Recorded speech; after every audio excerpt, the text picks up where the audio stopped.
Hi. Okay, so we are on the hunt for Rice Krispies. Bev, have you found Rice Krispies yet? Wrong rice, bro. What? What the? What the? Dude, that's glorious. Oh, there's a Twix right there. Look at that. Oh god, it looks amazing. Let's look for Rice Krispies.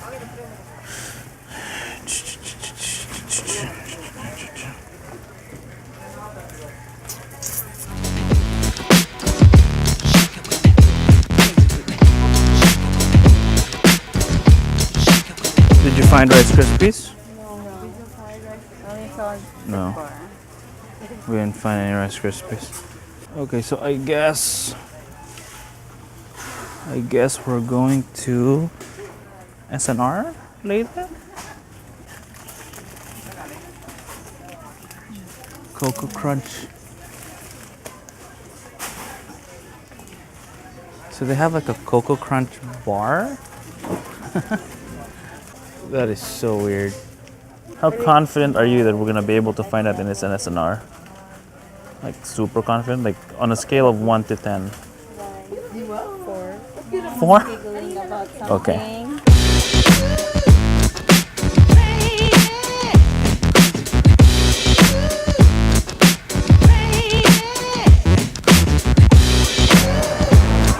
So headed up now for a quick meeting with Anton. We're going to be launching our company next week. So we're just having these final meetings to sort of get everything together. And then we launch. Soft launch. And Anton is here. Kate's bagel thing. Good productive meetup with Anton. Battle plans are all laid out for next week. It's just a matter of going to war now. So now I'm gonna go and pick up Kirsty and Kyra. They're at Kirsty's office nearby, and then we're headed off to SNR.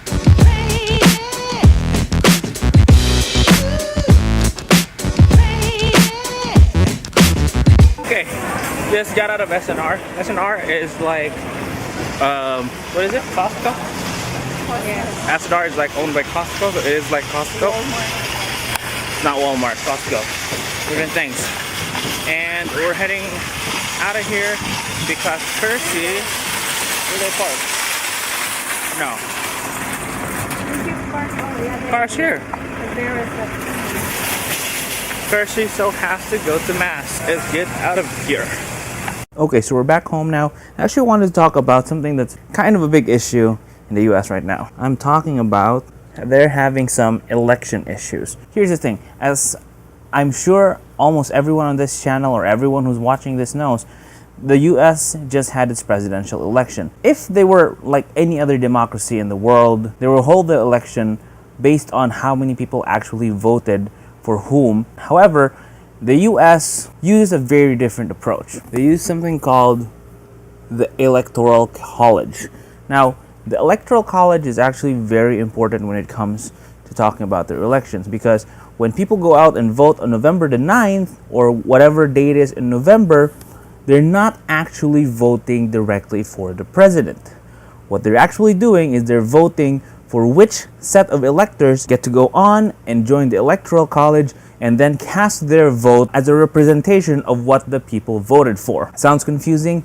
It is. Just as a representation, let's say there are 100 people in City A. In any other democratic system, 52% or 51% of City A's population votes for Candidate A. Candidate A wins the election. Simple enough, right? With the United States, however, it's a little bit more confusing. Let's say, for example, let's take the same city, City A, a population of 100 people. However, when they vote, 51% of them vote for Candidate A. What they're actually voting for, the number of representatives for their city gets to go out and cast their votes for Candidate A. So let's say, for example, City A has 20 representatives or electors. Okay? So City A's 51 votes actually only really count for 20 votes towards Candidate A. Why is this a problem. In any other state election, let's take this example. So let's say these are various states.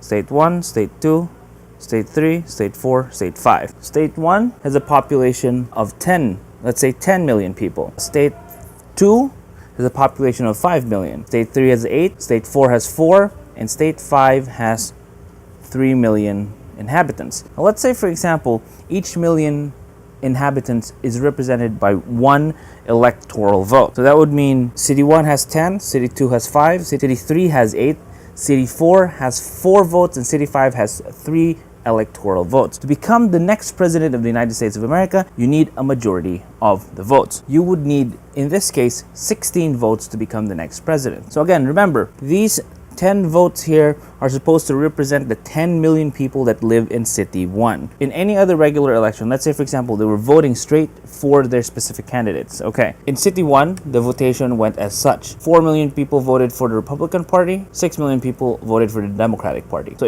just ignore this part first. Let's just go for a straight Democratic election. Now, City 2 of 5 million people, 3 million voted for Republicans, 2 million for the Democrats. So the Republicans won this one. City 3 of 8 million people, 5 million voted for the Republicans, 3 million for the Democrats.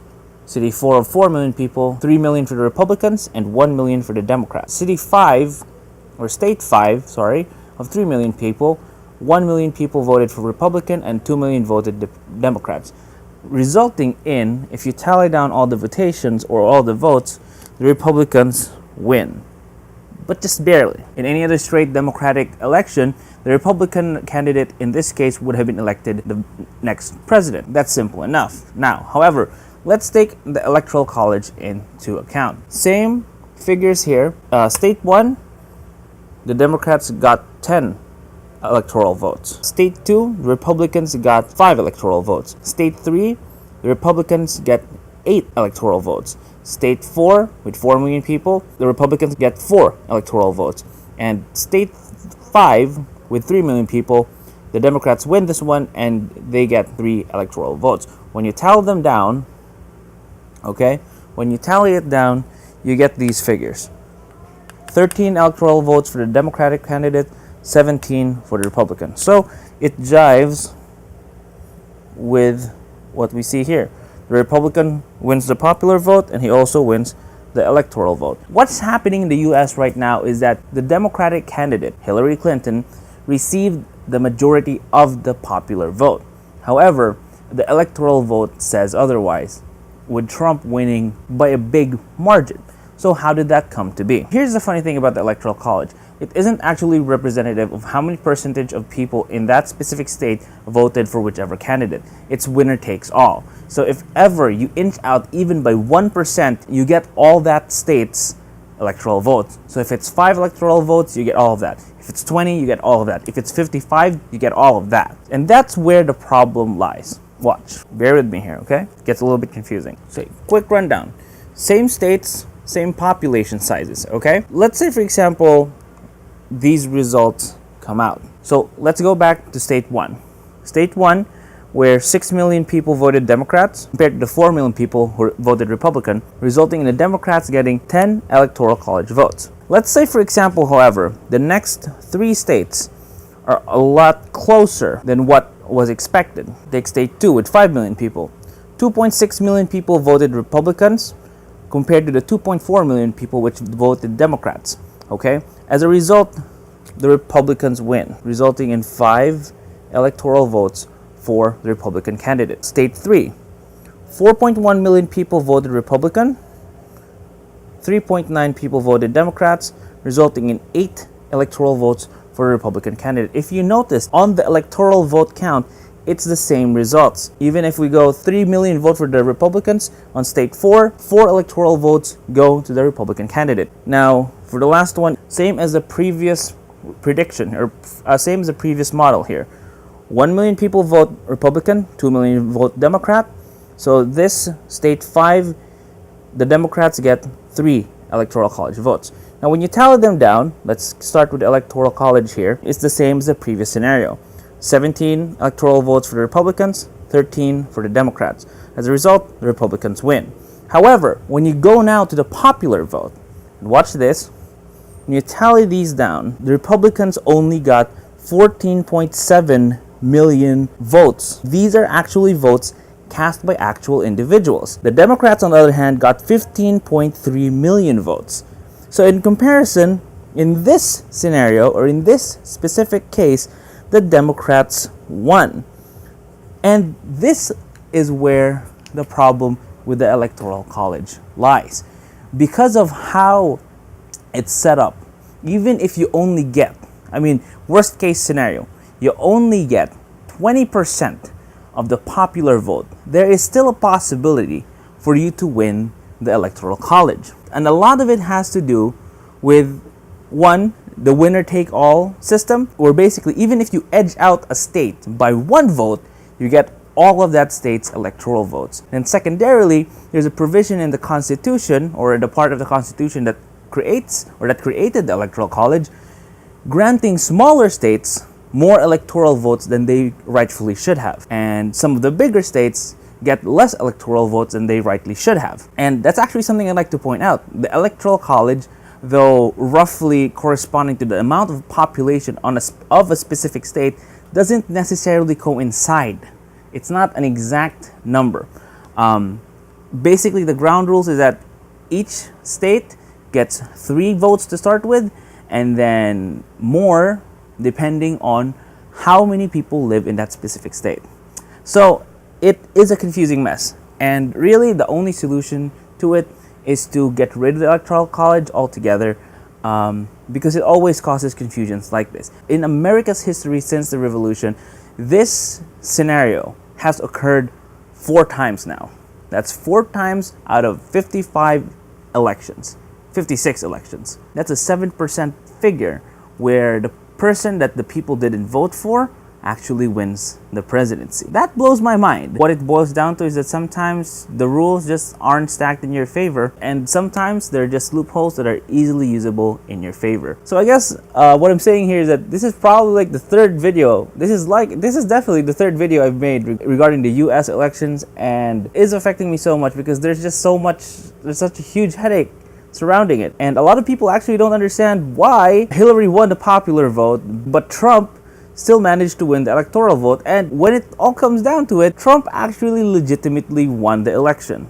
I think a lot of people have misguided and misdirected anger towards Trump and are saying that, he somehow cheated the election, or that somehow he's not the person that got voted into office. But let's be realistic here. Let's follow what the rule of law says. And the rule of law says basically Trump won. There is a caveat here. We all know the Americans went out and voted on November the 9th.